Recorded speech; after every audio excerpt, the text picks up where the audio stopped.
You are now listening to Talk Your Jits podcast.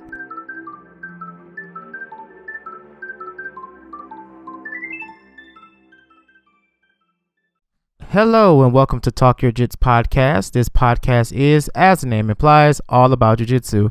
I'm your host, Lamar Smith, and today's guest is a black belt who trains at Aries, Arizona, located in Mesa, Arizona. Ladies and gentlemen, Chad Jits.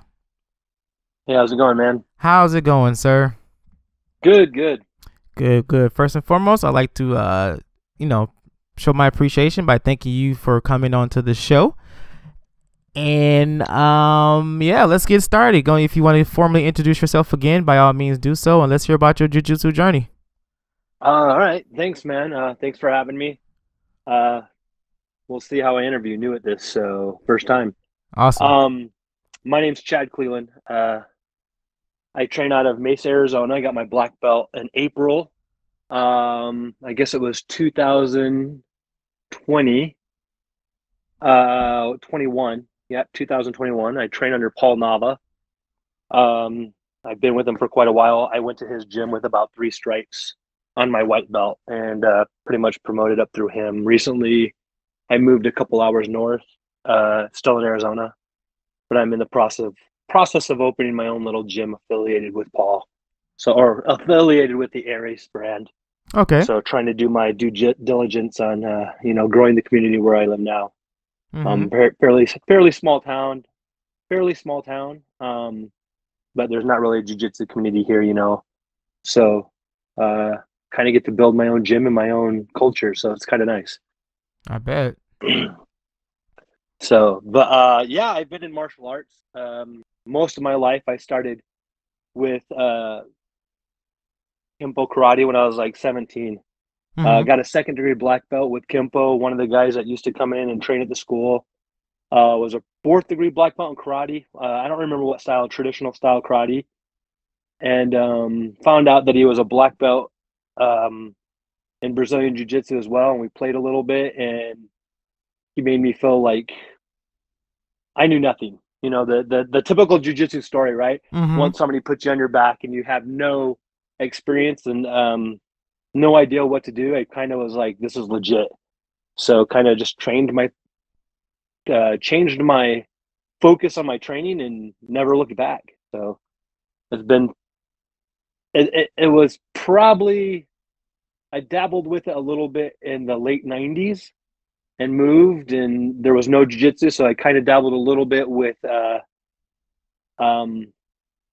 when I first started, there were a couple purple belts. And it was like 97, 98. And I was like, these dudes are purple belts in jiu-jitsu. You do a little looking around and there was nothing, really known. It was like 98, 99. And then did it for about 6 months, got a little flavor. And then my friend, his name's Marina Jones. He's in Arizona as well. I had a Kempo school, and it was about 2007. I started training with him seriously. And that's when I really got the bug for jiu-jitsu. And life kind of happens here and there, and you kind of get in and out. But anything I ever did, I tried to get back to it. So It was just a huge outlet in my life. So that's kind of my background, in a nutshell. Gotcha. So, So what's my next question? So I guess with you opening a school, how has that process been? Because I've been thinking about that back and forth about opening a school. I talked to my instructor about it a lot, but definitely like to hear from different people. So like, how has that process been for you? It's hard. It's definitely a challenge.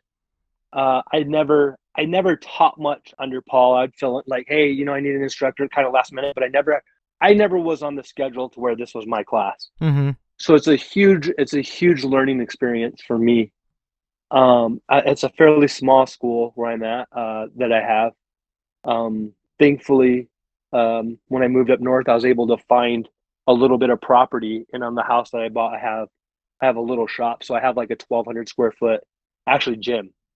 here on my property, and it's a huge learning experience though. Like just how I'm breaking down stuff, and it makes you think about knowing a technique right from forward and back, because somebody could be halfway through a setup and like, okay, what do I do from here? And yeah, it makes you analyze a little bit more. But Mm-hmm. one thing I guess I'm blessed with is that I don't have the high rent of a commercial spot. So one thing I'm really able to do is, I mean, and maybe it's just jujitsu, but like everybody that's coming in the door, we're like they're all like minded. Nobody has an ego. Nobody has any ill will towards anybody else, and it's just like the type of people it attracts. Mm-hmm. So like for me, I'm kind of going off, but babbling. But for me, it's just I don't know. It's been a process. I I wish I could help you more on the whole marketing and all that, but it's just going word of mouth. Right. No, Um, it was like I was just just curious because like what was like what was your process of getting your building and yeah, building your building students and so on and so forth. yeah, and I'm trying to do it all myself. I work a 4896. I'm a firefighter, so Mm-hmm. that's been my biggest challenge is that so I work 2 days, 48 hours, and then I'm off 96 hours, 4 days. So my schedule kind of rotates. But my biggest challenge is getting my schedule down to where so basically these guys they know that I do it out for a month and a half in advance, and these are all the days. Every day I'm off, I have class at 6 p.m. So Mm-hmm. I'm starting small for me. I'm starting with just adults, and I have a couple of the guys that come down and train. They bring their kids with them, so I have a couple of kids, a set of twins that are 10, um, and then another family that brings their kids also. But I'm able to start really small, and I'm just trying to um, I'm really trying to just get it to where build the love of jiu-jitsu, give back to the community. Um, so it wasn't, thankfully, like I said, my building is on my property, so securing a building wasn't really going out doing the whole real estate thing. It was kind of a thought in the back of my head when I was looking to buy property up here. Mm-hmm. Um, but my biggest challenge has been the schedule thing, because I know the kids program is where it's at when you're operating a school, right? Yeah. The main goal when we operate a school is to teach jujitsu, Mm-hmm. but to really be able to do that, to be able to pay the bills and keep the doors open, Right. right? So the kids program would be huge. I get people asking me about it all the time, but the problem is I feel they need that consistency to where they know they're going to class every Monday, Wednesday, Friday, or every Tuesday, Thursday, or what I mean. And I can't give that right now. Mm-hmm. So that's kind of something I'm kind of holding off. I'm kind of trying to groom a couple people to get in that spot to help me out. But so that's kind of been my journey so far in opening a school. But my also suggestion would be is like start teaching as early as you can. Oh yeah. Because one thing for me, when I did Kempo karate, I knew exactly, okay, I have to do these 30 techniques and these two katas to get my orange belt. So I Mm-hmm. knew exactly, you know what I mean? It's all laid out, your curriculum. And jiu-jitsu really doesn't have a set curriculum like that per se. We all know our basic, what probably one of the first sweeps you learned was what? A sit-up sweep or a scissor sweep, Yep. you know, into a Kimura or into, right? So we Yep. know we know some very basics like that, but once we get past that, it's been it's been difficult for me, and it's kind of pushed me to study jujitsu a little bit more. And maybe that comes from my instructor, Paul. One thing I remember going to class is I would show up coming from, a striking style. I always showed up 30 minutes early to stretch. Mm-hmm. Um, so one thing I always remember Paul would be doing is sitting there watching videos of jiu-jitsu matches, new takedown breakdowns, or not takedowns, but technique breakdowns of the latest technique, it's ever evolving. So like I've never had an instructor that was as diligent as studying like him. So I try to do the same thing. I try to do the same thing and embrace that grind to work a full-time job, which he was doing too, and studying and trying to give it back to my students. But it really starts to pay off. A lot of the guys that come in and train with me were law enforcement or firefighters. They got out in the fire community. Then I'm a firefighter, so that's kind of, they want to support other firefighters. So if, hey, I've been wanting to do this anyways, I'm going to go to this guy's gym. But I've seen it, helping them and how it's helping me dealing with the job. Going to some bad calls or whatever, and then being able to get on the mat and almost erasing your mind. And I'm focused for the next hour and a half. This dude's trying to choke me out, and I'm going to try to choke him out. Right. You know what that does for you, right? I mean, like at the end of the day, like I notice if I miss class, 3 or 4 weeks in a row, I start to get kind of down. My energy's not the same. It's like I need to get on the mat. Yeah. But I see that I'm able to give this to somebody else that it did to me, and it's really rewarding. At first when I started it, I kind of had hear people talk about it all the time, imposter syndrome. I've kind of had that at first, and it's like, man, I just got my black belt and I'm 46 years old. I have a guy that comes in that's like in his early 30s. He was a D2 wrestler, and when he gets on top, he's 6'4", 270 pounds, just a big old country boy. When he gets on top, I have some problems. So like, that's like, man. And he's like, no, I love it. You're so good at breaking down technique, but you kind of got to have a little faith in yourself and in the process. Yeah. That's kind of one of the things I've learned recently the most is we all feel that way. You kind of just have some faith in yourself and the technique that your instructors taught you is probably my biggest take from it so far. Oh, most definitely. Cause I do teach. I am I'm one of the assistant instructors at the school. So I typically do the kids class, and then occasionally I'll do like our adult classes or That's whatever. awesome. So I do get a lot of teaching in. So well, and if you can break down the technique and explain it to a kid, yeah, dude, you can teach anybody. If you can keep them entertained for that 45-minute class, whatever a kid's class is, if you can keep them focused and entertained, you'll be able to teach anybody.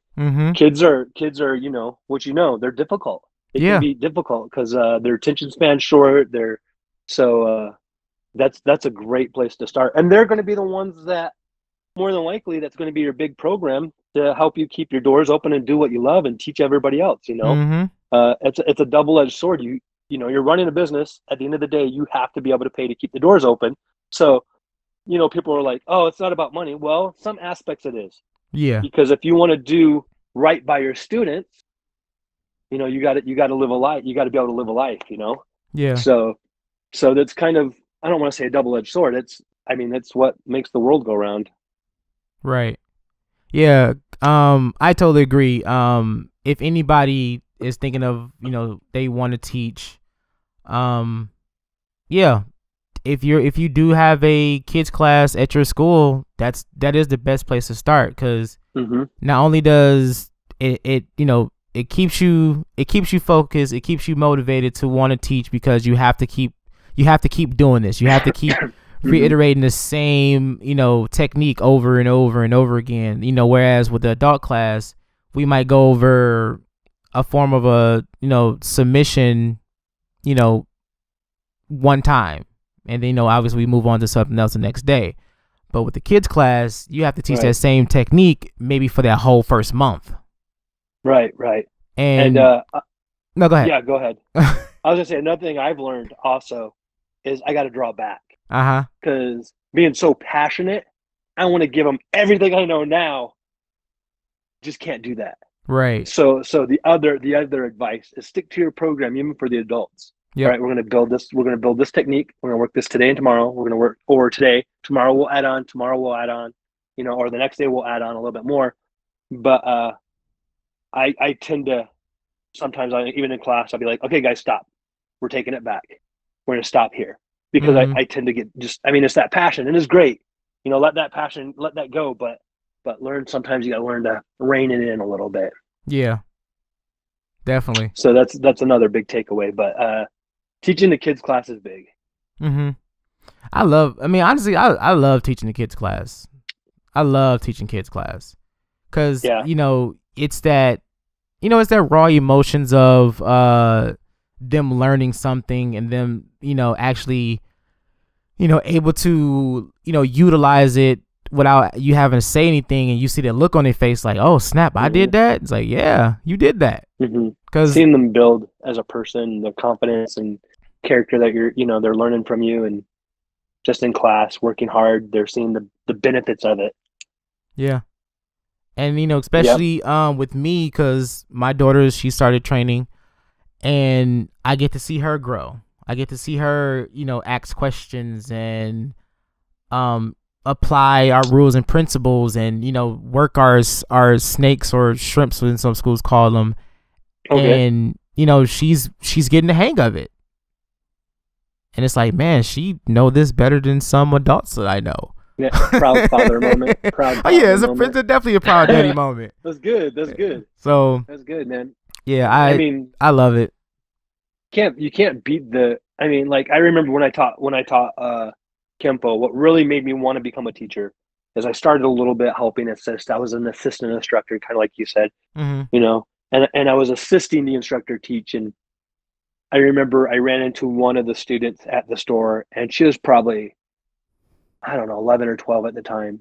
And she lit up, Mr. Cleveland, and ran up to me and hugged me. And her mom was all, hey, how are you doing? And it just made me think of like, man, you can do so much for these children, more than I ever knew. Like how excited she was to see me. It's like you affect them so much more off the mat than you would ever know.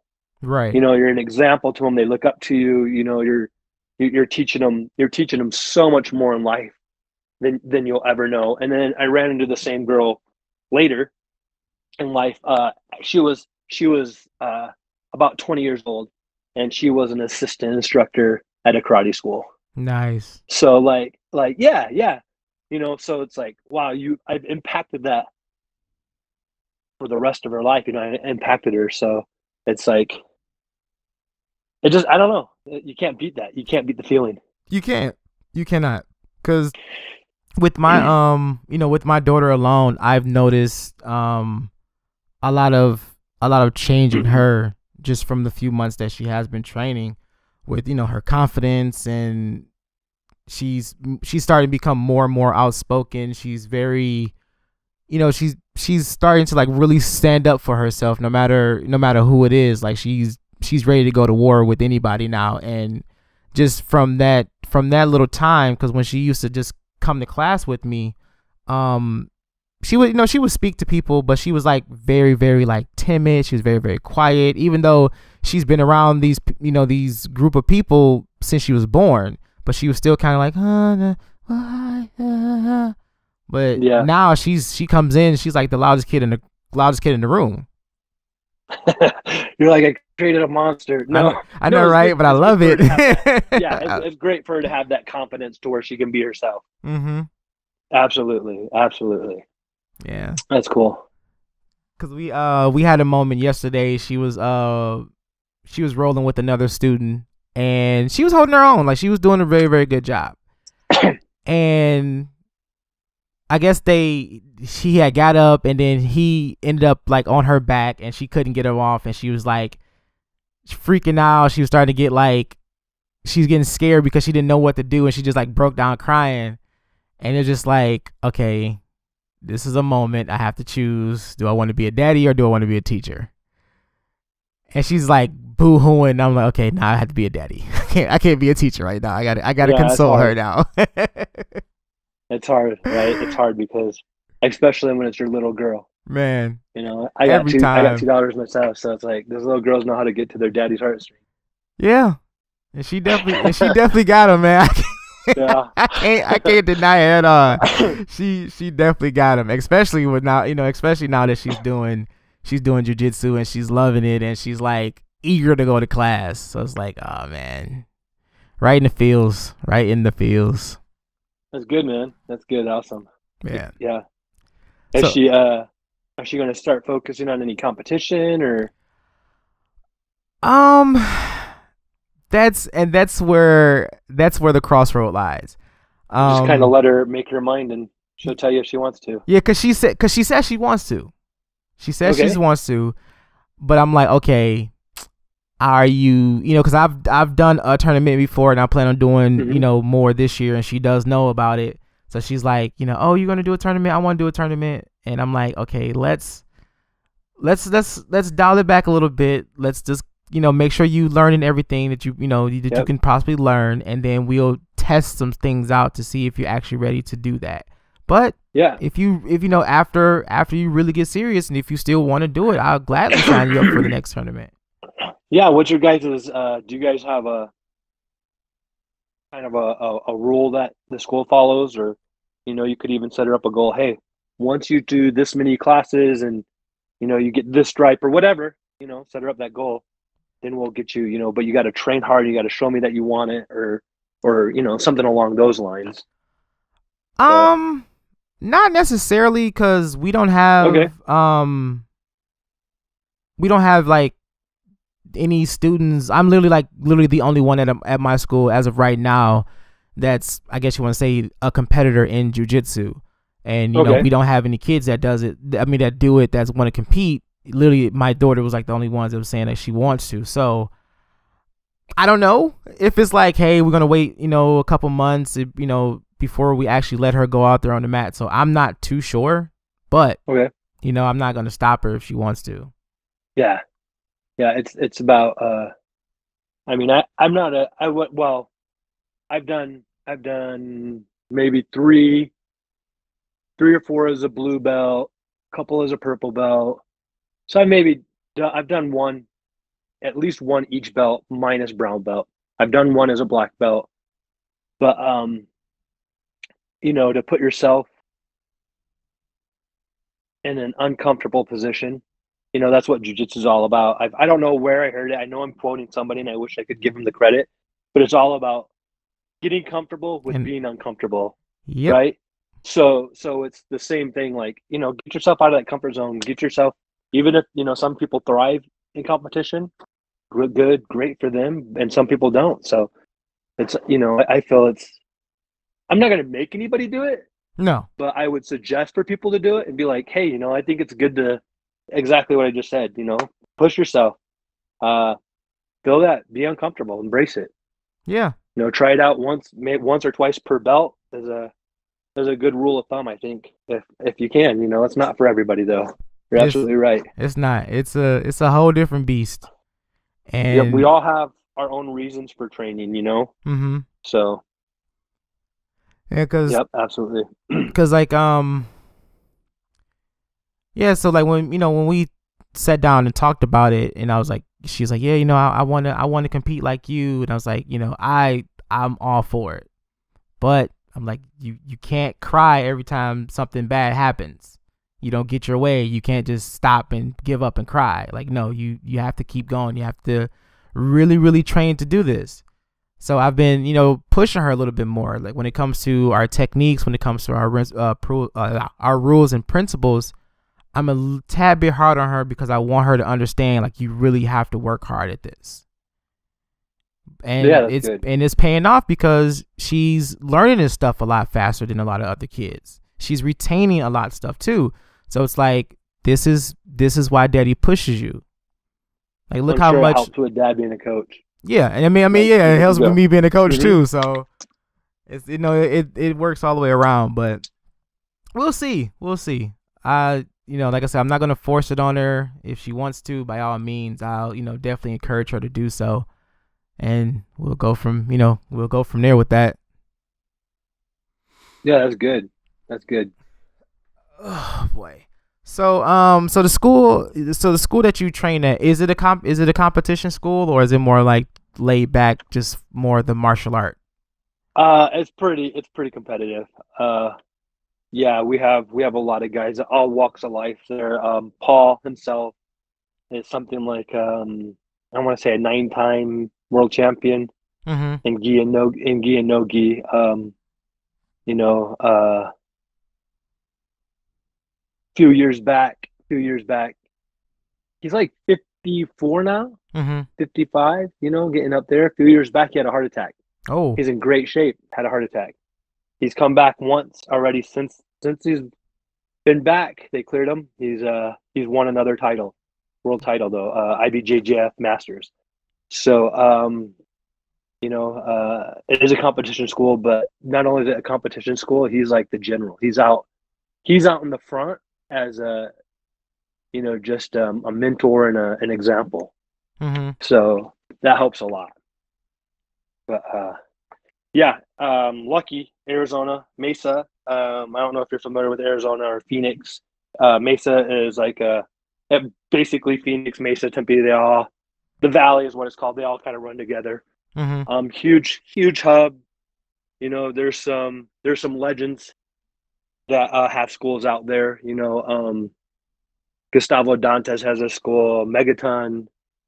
You know, one of the original founders of Aries, Cachino. I don't know if you know who Cachino is. Has a school out there on the west side of Phoenix. So it's a maybe not what Austin has become, but it's definitely up there. You know, it's a hotbed for jiu-jitsu, and I felt blessed just to kind of have that in my backyard and not even realize it at first. So a lot of good competitions out there. So we have actually one of my students is doing his first competition on the 26th this weekend. It's a Jiu-Jitsu World League coming. So yeah, excited for him to go out there and see what he can do. He'll do great. Now, is this so the tournament, is this like a big thing, or is it like more like a local? Yeah, Jiu-Jitsu World League, they travel all over. So it probably will be, I don't know, I'm just guessing. I bet you it'll be, you know, several hundred competitors. I'm not sure if it's 1 or 2 days, 1 or 2 day event. It'll probably be a 2 day event. Most of them are. I'm just guessing. Mm-hmm. I've done a Jiu-Jitsu World League. It was a few years ago. It was it was during the pandemic, right after the pandemic. I signed up for it, and it was going to be my brown belt tournament, and they closed it down. So when they were coming back, I signed back up for it, or I just stayed. You know, they said, "Hey, do you want your money back, or do you want to stay?" I was like, "I'll just say signed up." So they came back, and it was getting ready, and Paul, my coach, was like, "Oh, by the way, you're competing as a black belt this time, not a brown belt." Oh crap! So I was like, "Yeah, exactly." So, oh no! you know, it was quite the experience. But I want to say they have like 9 rings. It's a pretty good size event. Okay. So I think he already has. Well, I haven't talked to him about it this week. About 2 weeks ago, he brought it up, and there was already 3 or 4 guys in his division. So, you know, not huge, but anytime you go out and there's guys in your division, it's a good thing. Right. One thing they do is they do a double elimination. Mm-hmm. So okay, that's cool. Even if there's 2 guys in your division, if it's you and one other, best 2 out of 3 wins. So all right, that's dope. It's kind of cool because you go out there, right? You do one match. Oh, I messed up. This dude passed my guard and he won, you know, by 2 points with 30 seconds left. Well, you get to go out there. Now you kind of got to feel for each other. Get to go out there and do it again. Mm-hmm. So yeah, it's kind of a nice way to run it. Yeah, cause the one that I'm doing in January is Grappling Industries. Okay. So I haven't really looked into much on how they're gonna like actually like run and set up things. I'm just gonna go in and have fun and do what I can. But when I did tap cancer out last year, it was I was a purple belt when I did that one, and it was supposed to have been like a 10-man bracket, but people didn't, you know, there's people that didn't show and a whole bunch of stuff. So we, you know, it ended up being me and one other guy, and we just did the best 2 out of 3. So 10-man bracket to 2. yeah, That's man, crazy. it was. Yeah. I was so hurt because I was so ready for, like, at least I'm like at least get one or two good 1 or 2 good matches Yeah. in. But I did get 2, but I got squashed. But It's all about the experience, man. yeah, of course, I wasn't tripping at all after. Man. Like I do a pretty good collar drag for takedown, Mm-hmm. and I'm like, when I did my first black belt, I grabbed this guy's collar and I'm like, go. This is what it felt like, in my head. Go, let's go. And then I end up just pulling guard. It's sometimes, man, sometimes you got to get the cobwebs out. Yeah. So Yeah. So, but yeah. And then a few months ago, I was I was like looking online. I was talking to one of my my training partners, and I was like, do you know any tournaments coming up in Michigan soon? And in a matter of like 2 minutes, he sent me like this whole entire list of like all the ones that's coming. So I was like, okay. There was one that was like October, so I was like, oh, I'll do this one, the one in October. So I was talking to my instructor, and I was like, do you think I can be ready in 2 months for a tournament? And he was like, yeah, it shouldn't be no problem. So I was like, okay. Fast forward, he was like, so when is the date for the tournament? I'm like, I think it was like the 26th or something. And he's like, okay, because there are some things we need to take care of first. So I'm like, okay. And I was like, oh. And he's like, yeah. And I was like, oh, that's what you meant. So I ended up, testing for my brown belt, because I was like, Nice. ooh, I don't want to test. I don't want to be like a 2-week brown belt and go and do a tournament full of brown belts. I was like, yeah. No better time than now, man. No better time than now. I still kind of kick myself for like, I should have just did it, because it really doesn't make that much of a difference if I'm a brown belt or not. But I was like, no. And anybody that truly competes, they know that, there's the physical, the conditioning, the technique, the mental side.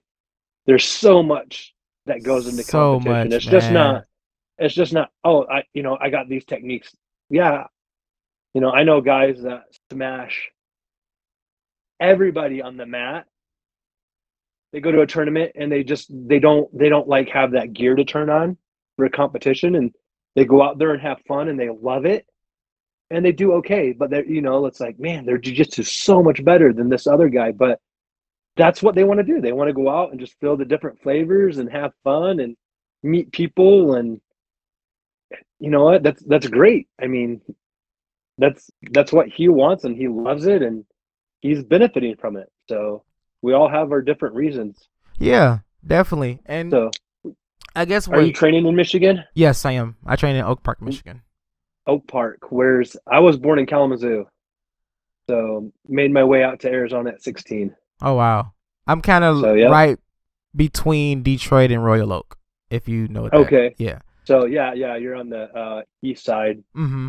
So I was on the west side. Didn't go too far to the east, but yeah. Gotcha. And what was I about to say about this tournament? It just totally just slipped my mind that fast. Yeah, my ADD kicks in, man. I know, right? Mine did too. Got you off track.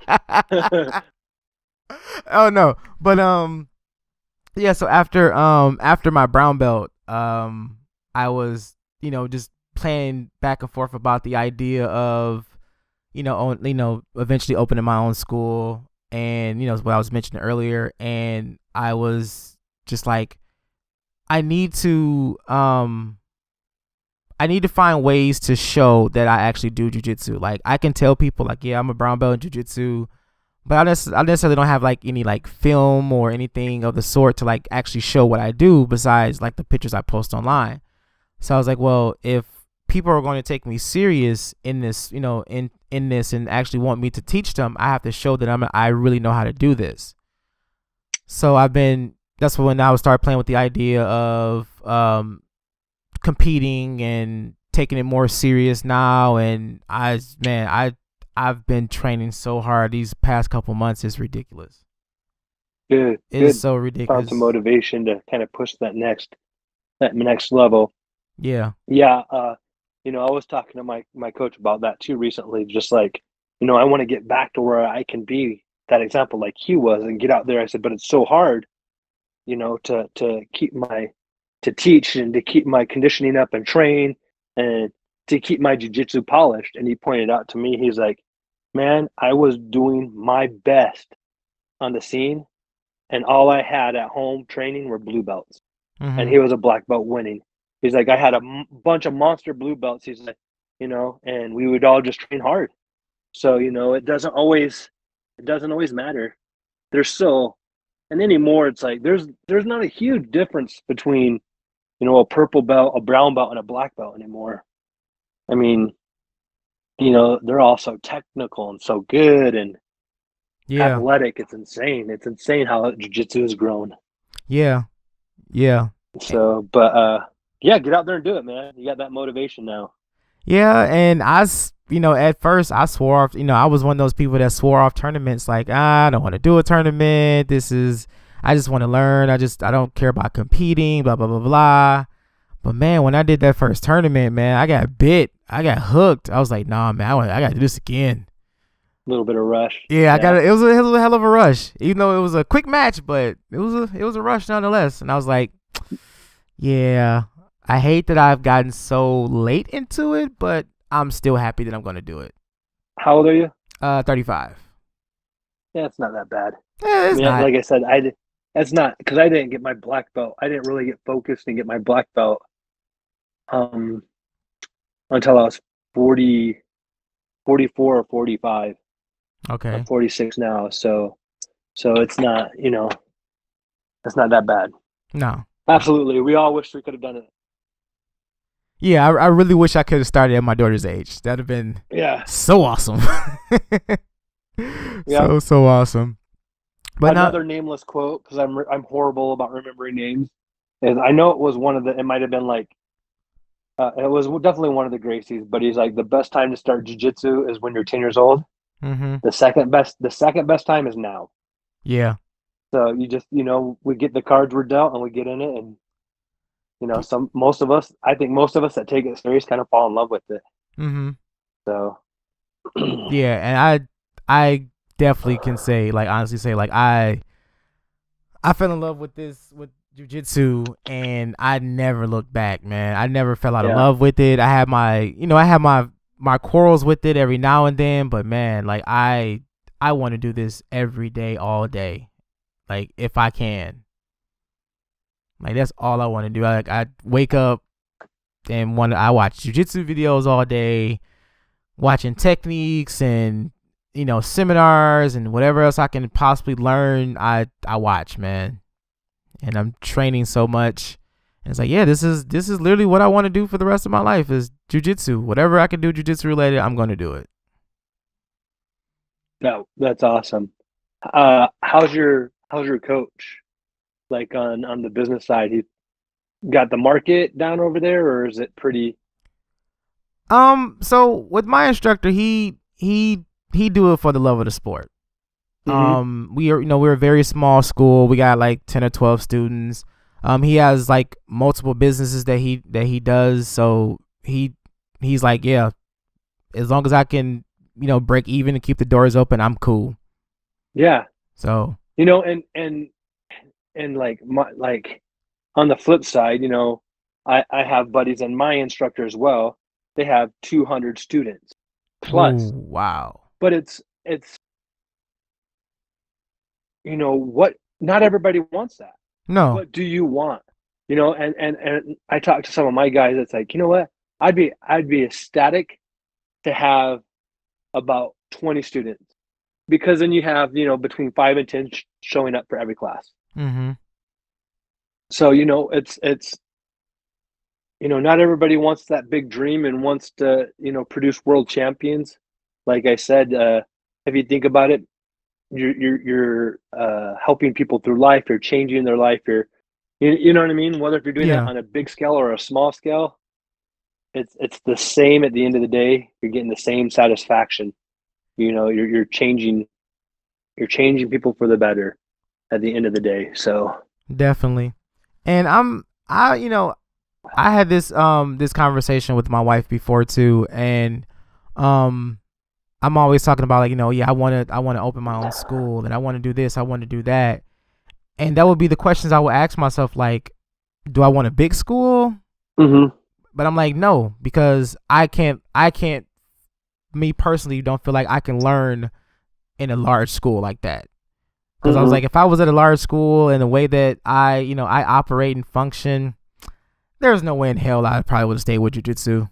Yeah, Because I I would guess, definitely would have fell to the wayside, because I'm not like that superstar athlete, or I'm not like just blowing through everybody no matter what their rank is. So it's like, eh, yeah, I, everybody measures their success differently, and that's, I guess, the cleanest way of saying it. mm-hmm, Um, you know, if you want 10 guys and people get their black belt one, then even if you promoted two people, one person up to black belt, how many people in the world have done that? right. I mean, it's just okay. So, what's your baseline for success? What are you measuring as successful? I'm sorry. So I thought you was asking me that personally. I'm gonna say, yeah, I am. That's What are you? So that's all you got to ask yourself when you start your school is, what am I going to measure? Well, is it 5 students? yeah. You're doing great.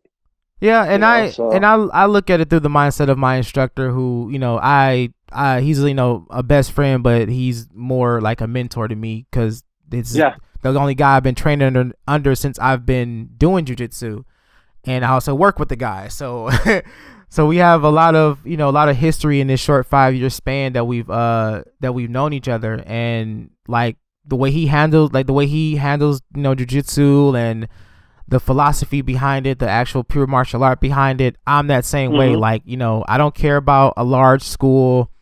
If I can get a 5 or 6, committed people, I'm cool with that. I'm just fine. Yeah. I am just fine with that. Like, if it brings me money and success, by all means, I'm cool. That's awesome.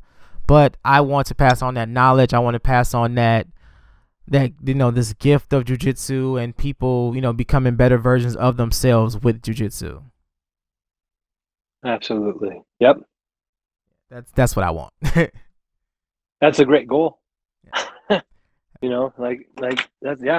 absolutely, that's great. So, And if you have that passion, you'll be able to get it. definitely. Which, I mean, if you made it to brown belt, you have the passion. Yeah, I I can't mean, I can't give up that's no now. easy, right? That's no easy feat. You're already there. Yeah. A brown belt, basically, you just gotta yeah, absolutely. I remember when I got mine, my coach was like, "You're already at black belt. You just got to do the time. Not much changes in your technique, and you just got to do the time.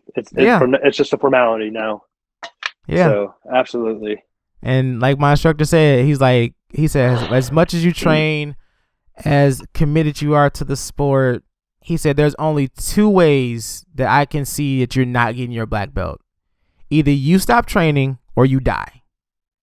Mm-hmm. And I was like, well, it's like, that's, I don't have plans on either one. right. I don't have plans on either. Lord willing, I have no plans for either one. But Right. so yeah, man, it's definitely been a hell of an experience, a hell of a journey, and I couldn't imagine doing any other sport, any other martial art for that matter. Yeah, it's definitely. I love it. I love it. I still have a lot of buddies that are on the old traditional, style martial art kempo, Mm. and some of them, it's like, they have the idea, I'll stand up, or I'll gouge eyes, or all right, man, let somebody tie you up, Dwayne, and you don't have that luxury of gouging eyes, or it's like, it's they just, and sometimes I step back and like, am I doing that with jujitsu, just buying into some of the hype? But maybe a little bit, A little maybe a bit, little bit. a little Nothing's bit. perfect, nothing's perfect, but so yeah, I try to like, okay, come on, let's see. No. I know, A right? couple of our good friends, it's like, let's see, come on, let's go over to the ground. I won't punch her. It'll be like old school. old school, but yeah, they're not down. So, Oh man. But I don't know if you got any other questions for me. If you have anything that you got upcoming in the next few months, if you want to shout out your school, your freshly new school, by all means, the floor is yours. yeah, it's Airy Snowflake in Snowflake, Arizona. You know, just starting out, less than a year. Um, the great thing about that is I feel like I'm starting fresh over. I'm growing with my students, and I tell them every day they're getting me. I'm getting better with them. Not just as a practitioner, but um as a coach. Mm-hmm. But if anybody listen to this, if they're ever in the area of Snowflake, absolutely, man, hit me up on Instagram or Facebook and send me a message. Aries Snowflake, Arizona. So one thing I want to do in the future is I kind of briefly mentioned I'm a first responder. Mm-hmm. I really want to start. I really would like to start a jiu-jitsu camp, but focus it on guys that are firefighters or first responders that really haven't gotten necessarily into jiu-jitsu, and just show them how an art like this, where you're working your mind and your body so hard, how it helps with the PTSD and the Mm-hmm. things, the mental side of the job that nobody really wants to talk about yet. Yeah. It's starting to get some acknowledgement, thankfully with some of our veterans, but there's a lot of people that even going through life, people go through some traumatic stuff.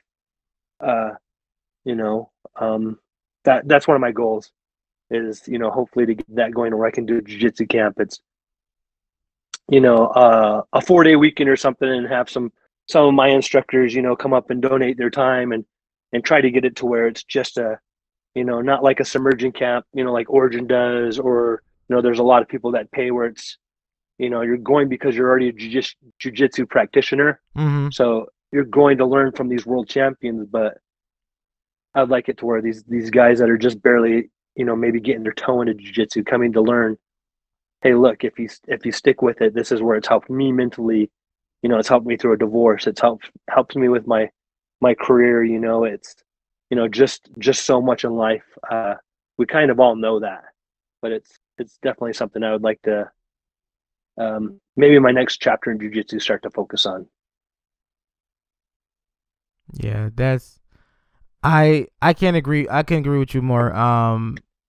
As a person who deals with depression and anxiety, and also who have ADHD, I am a huge advocate for jujitsu helping me deal with be able to cope with that, because there's been so many times where like I will have bad panic attacks or bad anxiety for whatever reason, and I'm like, man, if I was not training and doing jujitsu like I am now, there's no telling where I could have been or what could have happened to me at this point.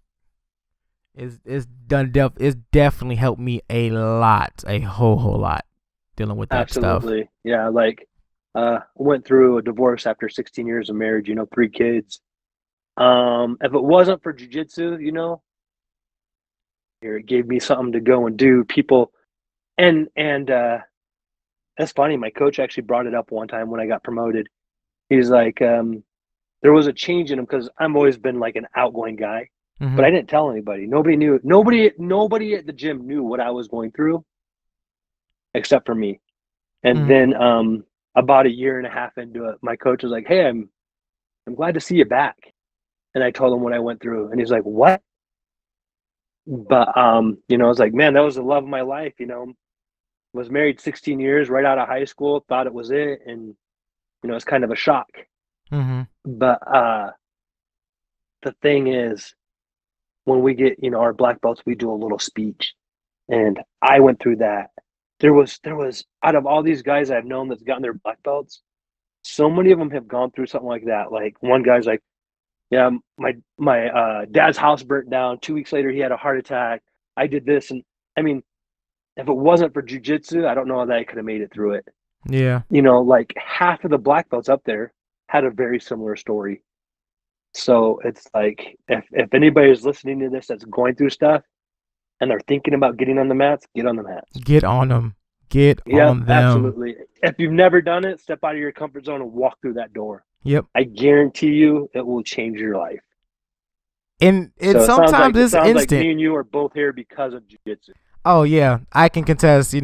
Prayer and jiu-jitsu is like it got me through a lot, man. And yeah, well, like I said, you're working not only your body but your mind that hard because it's a chess, Yeah. So like then it gives you a little bit of clarity, and then you can ponder life. You can pray a little bit, eat cleaner. Your head's not cluttered with everything. You can, so it gives you, even if it's that 20-minute drive home after class. A lot of stuff comes to me have came to me during that moment. Hey, you know what? I need to start doing this, or you know what?